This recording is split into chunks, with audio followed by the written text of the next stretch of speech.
കൃഷ്ണ ഗുരുവായൂരപ്പ ശരണം. ഹരികൃഷ്ണ ചാനലിലേക്ക് ഏവർക്കും സ്വാഗതം. തിരുവനന്തപുരം ദേശത്തിൻ്റെ അധിപനായ ശ്രീ പത്മനാഭസ്വാമി ക്ഷേത്രത്തിൽ അൽപ്പശി ഉത്സവം ആരംഭിക്കുകയാണ്. 10 ദിവസം നീണ്ടു നിൽക്കുന്ന ആഘോഷമാണ് ശ്രീ പത്മനാഭസ്വാമി ക്ഷേത്രത്തിലുള്ളത്. 10 ദിവസം നീണ്ടു നിൽക്കുന്ന ഉത്സവം ആറാട്ടോടുകൂടിയാണ് സമാപിക്കുക. ശ്രീ പത്മനാഭസ്വാമി ക്ഷേത്രത്തിലെ ആറാട്ട് ഉത്സവകാലത്തെ പ്രധാന ചടങ്ങുകളിലൊന്നാണ് 10 ദിവസത്തെ ശീവലി. ഇപ്രാവശ്യത്തെ അൽപ്പശി ഉത്സവത്തിന് 21-ാം തീയതിയാണ് കൊടിയേറുന്നത്. ശ്രീ പത്മനാഭസ്വാമി ക്ഷേത്രത്തിൽ ഉത്സവ ആരംഭത്തിന് മുന്നോടിയായിട്ട് ഒക്ടോബർ 16-ാം തീയതി പ്രസാദശുദ്ധി ചടങ്ങുകൾ നടന്നു. 17-ാം തീയതി ചതുർശുദ്ധിയും ധാരയും നടന്നു. 18-ാം തീയതി ബിംബശുദ്ധിയായിരുന്നു. 19-ാം തീയതി തത്വഹോമം ആയിരുന്നു. 20-ാം തീയതി തിരുവല്ലക്കം, ബ്രഹ്മകലശം തുടങ്ങിയ ചടങ്ങുകളും നടക്കുകയുണ്ടായി. ഈ ഒക്ടോബർ 21-ാം തീയതിയാണ് തൃക്കൊടിയേറ്റ്. ഈ ഉത്സവകാലത്തെ പ്രധാന ചടങ്ങുകളിലൊന്നാണ് 10 ദിവസത്തെ ശീവേലി എന്ന് പറഞ്ഞുവല്ലോ. പത്മനാഭസ്വാമി ക്ഷേത്രത്തിൻ്റെ ശീവേലിപുരയിലാണ് ശീവേലി നടക്കുക.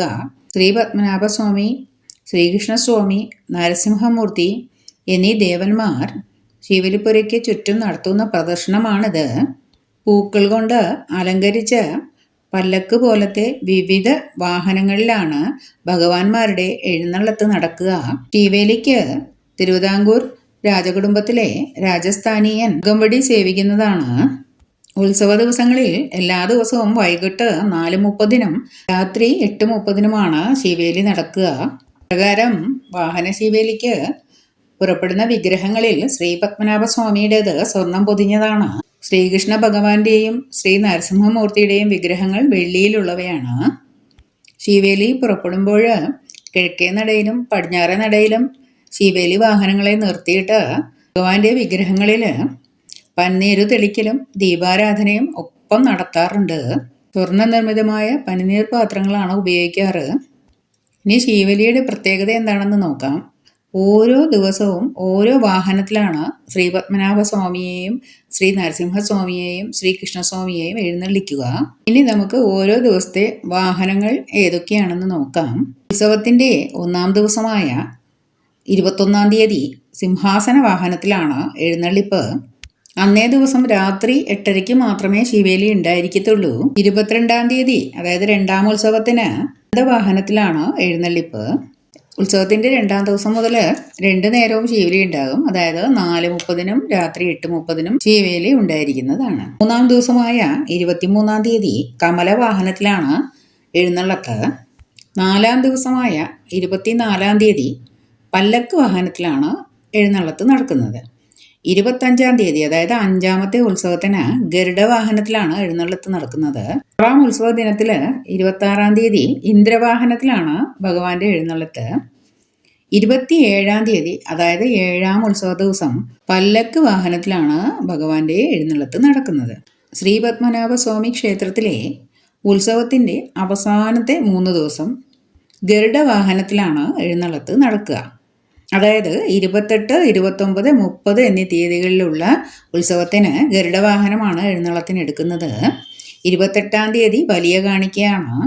29-ാം തീയതി വേട്ടയും 30-ാം തീയതി തിരു ആറാട്ടുമാണ്. ഗരുഡവാഹനം ഭഗവാന്റെ ഇഷ്ടവാഹനമായിട്ടാണ് കരുതപ്പെടുന്നത്. ഏറ്റവും ഭാരം കുറഞ്ഞതും ഈ വാഹനമാണ്. ഇന്ദ്രവാഹനത്തിനാണ് ഒരുപാട് ഭാരക്കൂടുതലുള്ളത്. ബ്രാഹ്മണ പുരോഹിതന്മാരാണ് ഈ വാഹനങ്ങളെല്ലാം ചുമലിലേറ്റുന്നത്. ഇവർക്കൊപ്പം ഗായക സംഘം ഉണ്ടായിരിക്കും. ഭജന സംഘമാണ് ഉണ്ടായിരിക്കുക. ശ്രീ പത്മനാഭസ്വാമി ക്ഷേത്രത്തിലെ ഉത്സവത്തിൻ്റെ വേറൊരു പ്രത്യേകത എന്തെന്നാൽ, ഈ ഉത്സവത്തിൻ്റെ എല്ലാ ശീവേലിക്കും മുൻപേ ആയിട്ട് ക്ഷേത്രംവക ആന അകമ്പടി സേവിക്കാറുണ്ട്. ആന നഗരാവ് എന്ന വാദ്യവുമായിട്ടാണ് അകമ്പടി സേവിക്കാറ്. ഒരു അൽപ്പശി ഉത്സവകാലത്ത് കനത്ത മഴയിൽ ശീവേലി ഘോഷയാത്ര നനഞ്ഞു. ആ കാലഘട്ടത്തിൽ ശീവേലിപുരയ്ക്ക് മേൽക്കൂര ഉണ്ടായിരുന്നില്ല. ആയതിനാൽ ശീവേലി ഘോഷയാത്ര നനഞ്ഞു. അടുത്ത ഉത്സവത്തിന് മുന്നേ മേൽക്കൂര നിർമ്മിക്കാമെന്ന് മാർത്താണ്ഡവർമ്മ പ്രഖ്യാപിച്ചു. അത് യാഥാർത്ഥ്യമാക്കാൻ അദ്ദേഹത്തിന് കഴിഞ്ഞു. അതായത് 4000 വിദഗ്ധ ശില്പികളുടെയും 6000 പണിക്കാരുടെയും 100 ആനകളുടെയും സഹായത്തോടെയാണ് ശീവേലിപ്പുരയുടെ മേൽക്കൂര പൂർത്തിയാക്കിയത്. കരിങ്കല്ലിൽ കൊത്തിവെച്ച അനേകമനേക ശില്പങ്ങളും അവിടെ നമുക്ക് കാണാവുന്നതാണ്. അജ്ഞാതരായ ഒരുപാട് ശില്പികളുടെ വളരെയധികം വൈദഗ്ധ്യമുള്ള കല്ലിൽ തീർത്ത ശിലകളാണ് നമുക്ക് ശീവേലിപ്പുരയ്ക്ക് ചുറ്റും കാണാവുന്നത്. ഭഗവാന്റെ ശീവേലി എഴുന്നള്ളത്ത് കിഴക്കേ നടയിൽ എത്തുമ്പോൾ ദീപാരാധന നടക്കാറുണ്ടെന്ന് പറഞ്ഞുവല്ലോ. ആ ദീപാരാധന ദർശിക്കാനായിട്ട് തിരുവിതാംകൂർ രാജകുടുംബാംഗങ്ങൾക്ക് അവിടെ നിശ്ചിതമായ ഒരു സ്ഥലമുണ്ട്. അവിടെ നിന്നിട്ടാണ് അവർ ഭഗവാനെ തൊഴുന്നത്. ശ്രീ പത്മനാഭസ്വാമി ക്ഷേത്രത്തിലെ ശീവേലിപ്പുരയുടെ പണി പൂർത്തിയാക്കിയ അനന്തപത്മനാഭൻ മൂത്താശാരിയുടെയും കുടുംബത്തിൻ്റെയും ശില്പം ആ കിഴക്കേ നടയിലുണ്ട്. ശീവേലി എഴുന്നള്ളത്ത് കിഴക്കേ നടയിൽ എത്തുമ്പോൾ മഹാരാജാവ് അവിടെ ഉണ്ടാവാറുണ്ടല്ലോ. ഇപ്പോഴാണെങ്കിൽ രാജസ്ഥാനീയരുണ്ടാവാറുണ്ട് അവിടെ. അവിടെ നിൽക്കുന്ന ശില്പിയുടെ ശില്പത്തിന് ഇടത് കണ്ണുകൊണ്ട് ഭഗവാനെയും വലത് കണ്ണുകൊണ്ട് മഹാരാജാവിനെയും ഒരേ സമയം കാണാൻ കഴിയുന്ന വിധത്തിലാണ് നിർമ്മിച്ചിരിക്കുന്നത്. അത് ഇവിടുത്തെ ഒരു പ്രത്യേകതയാണ്. ഇനി ഈ വർഷത്തെ അൽപ്പശി ഉത്സവത്തിൻ്റെ അവസാന ദിനങ്ങളിലേക്ക് പോകാം. അതായത് 8ാം ഉത്സവ ദിവസമാണ് വലിയ കാണിക്ക. ഒക്ടോബർ 28-നാണ് വലിയ കാണിക്ക വരുന്നത്. രാത്രി 8:30 ശീവേലിയോടനുബന്ധിച്ചാണ് നടക്കുക. ശ്രീ പത്മനാഭസ്വാമി ക്ഷേത്രത്തിലെ വലിയ കാണിക്ക ഉത്സവത്തിൽ പുഷ്പാഞ്ജലി സ്വാമിയാരും പങ്കെടുക്കുന്നതാണ്. അദ്ദേഹം ആദ്യത്തെ കാണിക്ക സമർപ്പണം നടത്തും. തുടർന്ന് മഹാരാജാവ്, അതായത് ഇപ്പോൾ തിരുവിതാംകൂർ രാജകുടുംബത്തിലെ സ്ഥാനീയൻ, കാണിക്ക അർപ്പിക്കുന്നതാണ്. പിന്നാലെ ഭക്തജനങ്ങൾക്കും കാണിക്ക അർപ്പിക്കാവുന്നതാണ്. 9ാം ഉത്സവ ദിവസമായ പള്ളിവേട്ട നോക്കാം. അധർമ്മത്തിനെ വേട്ടയാടാൻ ദേശദേവനായ ശ്രീ പത്മനാഭൻ ആയുധപാണിയായി എഴുന്നള്ളുന്നു എന്നാണ് വിശ്വാസം. പടിഞ്ഞാറേ നടയ്ക്ക് സമീപത്തെ വേട്ടയ്ക്കൊരു മകൻ ക്ഷേത്രത്തിന് മുന്നിൽ ഇലഞ്ഞിമരക്കൊമ്പുകൾ കൊണ്ട് താൽക്കാലികമായി നിർമ്മിച്ച പച്ചിലക്കാടാണ് വേട്ടപ്പന്തൽ എന്ന് അറിയപ്പെടുന്നത്. വേട്ടപ്പന്തലിനു നടുവിൽ പുഷ്പങ്ങൾ കൊണ്ട് അലങ്കരിച്ച പീഠത്തിൽ പൊതിക്കാത്ത പച്ച നാളികേരം വെക്കുന്നു. അത് അധർമ്മത്തിന്റെ പ്രതീകമാണെന്നാണ് സങ്കല്പം. അതിലേക്ക് ഭഗവാൻ തന്റെ പ്രതിനിധിയായ മഹാരാജാവിനെ കൊണ്ട് അമ്പെയ്യിക്കുന്നു. അതോടെ ധർമ്മം പുലരുമെന്നാണ് വിശ്വാസം. പള്ളിവേട്ട ഈ സ്ഥലത്ത് വെക്കുന്നതിന് ഒരു പ്രത്യേകതയുണ്ട്, ഒരു കഥയുമുണ്ട്. അതായത് നൂറ്റാണ്ടുകൾക്ക് മുൻപ് അനിഴം തിരുനാൾ മാർത്താണ്ഡവർമ്മ ഭരിക്കുന്ന കാലത്ത് ഈ സ്ഥലത്ത് വെച്ച് അദ്ദേഹത്തിന് നേർക്കൊരു വധശ്രമം നടന്നിരുന്നു. അതിൽ നിന്നും അദ്ദേഹം അത്ഭുതകരമായി രക്ഷപ്പെടുകയും ചെയ്തു. അപ്രകാരം അദ്ദേഹം രക്ഷപ്പെട്ടതിന് പിന്നിൽ ഈശ്വരാനുഗ്രഹമാണെന്നാണ് വിശ്വാസം. അതിനാൽ അവിടേക്കാണ് പള്ളിവേട്ടയ്ക്ക് ശീവേലി വിഗ്രഹങ്ങൾ എഴുന്നള്ളിക്കുന്നത്. പള്ളിവേട്ടയുടെ ചടങ്ങുകൾ നമുക്ക് നോക്കാം. ക്ഷേത്രത്തിലെ ആനയാണ് ആദ്യം പോവുക. പിന്നാലെ പതാകകൾ, സായുധ പോലീസ്, അശ്വാരൂഢ സേന, മുതിർന്ന റവന്യൂ ഉദ്യോഗസ്ഥർ, ക്ഷേത്രം മേലധികാരികൾ, പിന്നീട് മറ്റു ജീവനക്കാർ എന്നിവർ നിശ്ചിത ക്രമത്തിൽ മുന്നോട്ട് നീങ്ങും. തൊട്ടു പിന്നാലെയായിട്ട് ശീവേലി വിഗ്രഹങ്ങളുടെ വരവായി തിരുവിതാംകൂർ മഹാരാജാവിൻ്റെ സ്ഥാനീയനായ ആൾ വിഗ്രഹങ്ങളെ അനുഗമിക്കുന്നതാണ്. അദ്ദേഹത്തിൻ്റെ ഇരുവശങ്ങളിലുമായി രാജകുടുംബത്തിലെ ആയുധധാരികളായ പുരുഷന്മാർ, കോയിത്തമ്പുരാക്കന്മാർ, മറ്റു ക്ഷത്രിയന്മാർ, കൊട്ടാരത്തിലെ ഉദ്യോഗസ്ഥന്മാർ, പീരങ്കിപ്പട, കുന്തക്കാർ, വാളും പരിചയവും കയ്യിലുള്ള നായർ സൈനികർ എന്നിവരെല്ലാം ഇരുവശത്തുമായി അകമ്പടി സേവിക്കും. ക്ഷേത്ര തന്ത്രി വേട്ട മണ്ഡപത്തിൽ രാജാവിനെ കാത്തു നിൽക്കുന്നുണ്ടാവും. ഇപ്പോഴാണെങ്കിൽ രാജസ്ഥാനീയനാണ്. കത്തിച്ചു പിടിച്ച അനേകം തീവെട്ടികൾ ഘോഷയാത്രയ്ക്ക് മനോഹരമായി കൂടെ ഉണ്ടാവും. അമ്പും വില്ലും ധരിച്ച രൂപത്തിലായിരിക്കും വേട്ടക്കെഴുന്നള്ളുന്ന ശ്രീ പത്മനാഭ സ്വാമിയുടെ വിഗ്രഹം. ശ്രീകൃഷ്ണസ്വാമിയുടെയും നരസിംഹസ്വാമിയുടെയും വിഗ്രഹങ്ങളും ഒപ്പമുണ്ടാവും. വേട്ടപ്പന്തലിൻ്റെ സമീപത്തായിട്ട് അമ്പും വില്ലുമായി ഒരു ഉദ്യോഗസ്ഥൻ നിൽപ്പുണ്ടായിരിക്കും. ആനവാൾ എന്നാണ് അറിയപ്പെടുന്നത്. ഘോഷയാത്ര എത്തിക്കഴിയുമ്പോൾ അദ്ദേഹം അമ്പും വില്ലും തന്ത്രിക്ക് കൈമാറും. തന്ത്രി പ്രത്യേക പൂജകൾക്ക് ശേഷം ദേവചൈതന്യം ആവാഹിച്ച ആ ആയുധം രാജസ്ഥാനീയന് നൽകും. രാജാവ് അല്ലെങ്കിൽ ഇപ്പോഴത്തെ രാജസ്ഥാനീയൻ പത്മനാഭ സ്വാമിക്ക് വേണ്ടി പ്രാർത്ഥനകളോടെ നാളികേരത്തിൽ അമ്പെയ്യും. അതുവരെയുള്ള ചടങ്ങുകൾക്ക് കനത്ത നിശബ്ദതയാണ് പശ്ചാത്തലമാകുക. പെട്ടെന്ന് രാത്രിയുടെ നിശബ്ദതയെ ഭഞ്ജിച്ച് ശംഖ് മുഴങ്ങും. ധർമ്മസ്ഥാപനത്തിൻ്റെ പ്രതീകമായി വാദ്യഘോഷങ്ങളും ഉയരും. നാരായണ മന്ത്രങ്ങൾ കൊണ്ട് ആ പ്രദേശം മുഖരിതമാകും. ഘോഷയാത്ര തിരിച്ചു പോവുകയായി വടക്കേ നടയിലൂടെ ക്ഷേത്രത്തിലേക്ക് അകത്തേക്ക് പ്രവേശിക്കും. ഭക്തജനങ്ങൾ അന്നേരം ആ പച്ചിലക്കാടിനെ ലക്ഷ്യമിട്ട് നീങ്ങും. എന്തിനാണെന്നോ, നിമിഷ നേരം കൊണ്ട് ആ കാട് അത്രയും ജനങ്ങൾ എടുത്തുകൊണ്ട് പോകും. അവിടെയുള്ള ഇലഞ്ഞി ഇലകൾ വീട്ടിൽ സൂക്ഷിക്കുന്നത് വളരെ ഐശ്വര്യദായകമാണെന്നാണ് വിശ്വാസം. ഇനി ശ്രീപത്മനാഭസ്വാമി ക്ഷേത്രത്തിലെ ആറാട്ട് ഉത്സവത്തിനെ പറ്റി നോക്കാം. വളരെ ലളിതവും എന്നാൽ പ്രൗഢവുമായ ഒരു ഘോഷയാത്രയായിട്ടാണ് ആറാട്ട് നടത്താറ്. ശ്രീപത്മനാഭസ്വാമി ക്ഷേത്രം മുതൽ ശംഖുമുഖം കടൽ തീരം വരെയുള്ള 6 കിലോമീറ്റർ ദൂരം വീതിക്ക് ഇരുവശത്തുമായി ഘോഷയാത്ര ദർശിക്കാനായിട്ട് വൻ ജനാവലി നിൽക്കാറുണ്ട്. പള്ളിവേട്ടയ്ക്ക് എന്ന പോലെ ക്ഷേത്രം വക ആനയാണ് ആദ്യം നീങ്ങുക. പിന്നാലെ ഒരു ആനപ്പുറത്ത് പച്ച നിറത്തിലുള്ള വലിയൊരു കൊടി എഴുന്നള്ളിക്കും. ധർമ്മരാജാവെന്ന് അറിയപ്പെട്ടിരുന്ന കാർത്തിക തിരുനാൾ രാമവർമ്മ മഹാരാജാവിൻ്റെ കാലത്ത് നെടുങ്കോട്ടയിൽ വെച്ച് ദിവാൻ രാജാ കേശവദാസിന്റെ നേതൃത്വത്തിലുള്ള തിരുവിതാംകൂർ സൈന്യം ടിപ്പു സുൽത്താന്റെ സൈന്യത്തെ പിന്തിരിപ്പിച്ചപ്പോൾ പിടിച്ചെടുത്തതാണിത്.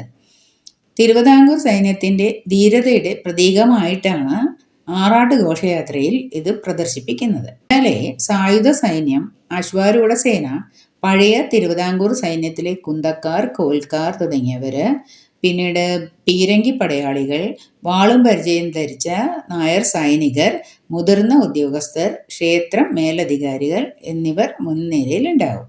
പിന്നാലെ ഗരുഡവാഹനത്തിൽ ശ്രീ പത്മനാഭസ്വാമി, ശ്രീകൃഷ്ണസ്വാമി, ശ്രീ നരസിംഹസ്വാമി എന്നീ വിഗ്രഹങ്ങൾ എഴുന്നള്ളിക്കും. തിരുവല്ലം പരശുരാമസ്വാമി ക്ഷേത്രം, പാൽക്കുളങ്ങര ചെറിയ ഉദയേശ്വരം ക്ഷേത്രം, മുട്ടത്തറ വടുവത്ത ക്ഷേത്രം, അരകത്ത് ദേവീക്ഷേത്രം എന്നിവിടങ്ങളിലെ ദേവന്മാരും ആനപ്പുറത്ത് ശ്രീപത്മനാഭസ്വാമിയെ ആറാട്ടിനായിട്ട് അനുഗമിക്കാറുണ്ട്. ഭഗവാന്റെ വിഗ്രഹത്തിന് തിരുവിതാംകൂർ രാജകുടുംബത്തിലെ പുരുഷന്മാരും കോയിത്തമ്പുരാക്കന്മാരും കൊട്ടാര ഉദ്യോഗസ്ഥരും അകമ്പടി സേവിക്കും. അവരുടെ മധ്യത്തിലായിട്ട് തിരുവിതാംകൂർ മഹാരാജാവിൻ്റെ സ്ഥാനീയൻ പച്ചത്തൊപ്പിയും പച്ച രത്നക്കല്ല് പതിച്ച മാലയും ധരിച്ച് ഉടവാളേന്തി നീങ്ങും. ഈ ഉടവാളിന് ഒരു പ്രത്യേകതയുണ്ട്. അതായത് 5 പൗണ്ട് തൂക്കം വരുന്ന ഈ ഉടവാള് അനിഴം തിരുനാൾ മാർത്താണ്ഡവർമ്മ രാജ്യം ശ്രീപത്മനാഭസ്വാമിക്ക് അടിയറ വെച്ച് നടത്തിയ തൃപ്പടിദാന പ്രഖ്യാപനത്തോടൊപ്പം സമർപ്പിച്ചതാണ്. ഇത് രാജകൊട്ടാരത്തിലാണ് സൂക്ഷിക്കുന്നത്. ആറാട്ട് ദിവസം ഇത് ക്ഷേത്രത്തിലേക്ക് കൊണ്ടുവരികയും പ്രത്യേക പൂജകൾക്ക് ശേഷം രാജസ്ഥാനത്തുള്ളയാൾ ഏറ്റുവാങ്ങുകയും ചെയ്യുന്നു. കുലശേഖര പെരുമാളിന്റെ ഉടവാളാണ് ഇത് എന്നും ഒരു സങ്കല്പമുണ്ട്. കാഞ്ചിനാട്ടിലെ ഇരണിയൽ കൊട്ടാരത്തിലാണത്രേ ഇത് സൂക്ഷിച്ചിരുന്നതെന്നും പറയപ്പെടുന്നു. ദേവഗിരി ഉടവാളെന്നും വിശാഖം ഉടവാളെന്നും ഈ ഉടവാളിന് പേരുണ്ട്. അപ്രകാരം ആറാട്ട് ഘോഷയാത്ര പടിഞ്ഞാറേ കോട്ടയ്ക്ക് പുറത്തേക്ക് എത്തുമ്പോഴത്തേക്കും ഭഗവാന്റെ വിഗ്രഹങ്ങൾ പടിഞ്ഞാറേക്കോട്ടയ്ക്ക് പുറത്തേക്ക് എത്തുമ്പോൾ 21 ആചാരവടി വെക്കാറുണ്ട്. പണ്ട് തിരുവിതാംകൂർ ഭരണാധികാരികൾ കോട്ടയ്ക്ക് പുറത്ത് ഇറങ്ങുമ്പോഴും ഈ ആചാരവടികൾ പതിവായിരുന്നു. പത്മനാഭസ്വാമിയുടെ ആറാട്ടിന് ഒരു വലിയ പ്രത്യേകതയുണ്ട്. അതായത് ഭഗവാന്റെ 2 ഉത്സവമായ അൽപ്പശി ഉത്സവവും പൈങ്കുനി ഉത്സവവും, ഈ 2 ഉത്സവത്തിനും ഘോഷയാത്ര കടന്നു പോകാൻ വേണ്ടി, അതായത് ആറാട്ട് ഘോഷയാത്ര കടന്നു പോകാൻ വേണ്ടിയിട്ട് വിമാന സർവീസുകൾ തിരുവനന്തപുരം വിമാനത്താവളത്തിൽ നിർത്തി വെക്കാറുണ്ട്. അപ്രകാരം ശ്രീപത്മനാഭസ്വാമിയുടെ ആറാട്ട് വിഗ്രഹങ്ങൾ ശംഖുമുഖം കടപ്പുറത്ത് എത്തും. ശംഖുമുഖത്തെത്തി അവിടെ വിഗ്രഹങ്ങൾ പ്രത്യേക മണ്ഡപത്തിൽ ഇറക്കി വെച്ചിട്ട് പ്രത്യേക പൂജകളും പുണ്യാഹങ്ങളും ചെയ്യും. അതിനുശേഷം വിഗ്രഹങ്ങളുടെ ചുമതലയുള്ള നമ്പിമാർ വിഗ്രഹങ്ങളും ക്ഷേത്രതന്ത്രി ശംഖുമായിട്ട് സമുദ്രത്തിലേക്ക് നീങ്ങുമ്പോൾ തിരുവിതാംകൂർ രാജസ്ഥാനത്തുള്ള ആളും അവരെ അനുഗമിക്കും. ഈ സമയത്ത് പോലീസ് ആചാരവടികൾ മുഴക്കും. ശ്രീപത്മനാഭസ്വാമി ക്ഷേത്രത്തിലെ പുരോഹിതന്മാർ തീർക്കുന്ന രക്ഷാവലയത്തിൽ ഭഗവാനെ ആറാടിക്കും. ഇപ്രകാരം ശ്രീ പത്മനാഭസ്വാമിയെയും ശ്രീ നരസിംഹസ്വാമിയെയും ശ്രീ കൃഷ്ണസ്വാമിയെയും നമ്പിമാർ സമുദ്രത്തിൽ മുങ്ങി വിഗ്രഹങ്ങളെ ആറാടിക്കുന്നു. തന്ത്രി ശംഖിൽ ശേഖരിച്ച ജലവുമായി വിഗ്രഹങ്ങളെ അഭിഷേകം ചെയ്യുകയും ചുറ്റും നിൽക്കുന്ന ഭക്തജനങ്ങളിലേക്ക് തെളിക്കുകയും ചെയ്യുന്നു. ആനപ്പുറത്ത് എഴുന്നള്ളിച്ച വിഗ്രഹങ്ങളെയും ഈ വിധത്തിൽ ആറാടിക്കും. തിരുവിതാംകൂർ രാജസ്ഥാനീയനും കുടുംബാംഗങ്ങൾക്കൊപ്പം സമുദ്രത്തിൽ സ്നാനം ചെയ്യുന്നുവെന്നതും ഈ ആഘോഷത്തിൻ്റെ പ്രത്യേകതയാണ്. ഭഗവാന്മാരുടെ ആറാട്ട് കഴിഞ്ഞിട്ട് ശംഖുമുഖത്ത് പ്രത്യേകമായിട്ട് തയ്യാറാക്കിയ മണ്ഡപത്തിൽ വെച്ചിട്ട് നിശ്ചിതമായ പൂജകളൊക്കെ തന്ത്രി ചെയ്യുന്നതാണ്. അതിനുശേഷം മടക്കയാത്ര ആരംഭിക്കും. ആറാട്ട് ഘോഷയാത്ര മടങ്ങി വന്നതിന് ശേഷം ശ്രീപത്മനാഭസ്വാമി ക്ഷേത്രത്തിനകത്തുള്ള ശിവലിപ്പരയിൽ 3 ഭഗവാന്മാരെയും കൊണ്ട് വളരെ വേഗത്തിൽ 3 റൗണ്ട് ശിവേലി ഉണ്ടായിരിക്കുന്നതാണ്. ഭഗവാന്മാരുടെ ആറാട്ട് കഴിഞ്ഞിട്ടുള്ള ഈ ശിവേലി കാണുന്നത് വളരെയധികം ഐശ്വര്യപ്രദായകമാണെന്നാണ് വിശ്വാസം. 10 ദിവസത്തെ ഉത്സവത്തിൽ ഭഗവാന്റെ ദീപാരാധന തൊഴുതതിൻ്റെ ഫലം ലഭിക്കുമെന്നാണ് കരുതപ്പെടുന്നത്. ഈ ശിവേലി ആറാട്ട് ദിവസം രാത്രി ഏകദേശം 9 മണിയൊക്കെ കഴിഞ്ഞിട്ടായിരിക്കും ഉണ്ടാവുക. ഇപ്രകാരമാണ് ശ്രീ പത്മനാഭസ്വാമി ക്ഷേത്രത്തിലെ അൽപ്പശി ഉത്സവത്തിൻ്റെ ആഘോഷം. ഏവർക്കും ശ്രീ പത്മനാഭസ്വാമിയുടെയും ഗുരുവായൂരപ്പ ഭഗവാന്റെയും അനുഗ്രഹം ഉണ്ടാകട്ടെ എന്ന് പ്രാർത്ഥിക്കുന്നു. ഹരേ കൃഷ്ണ. സർവം കൃഷ്ണാർപ്പണമസ്തു.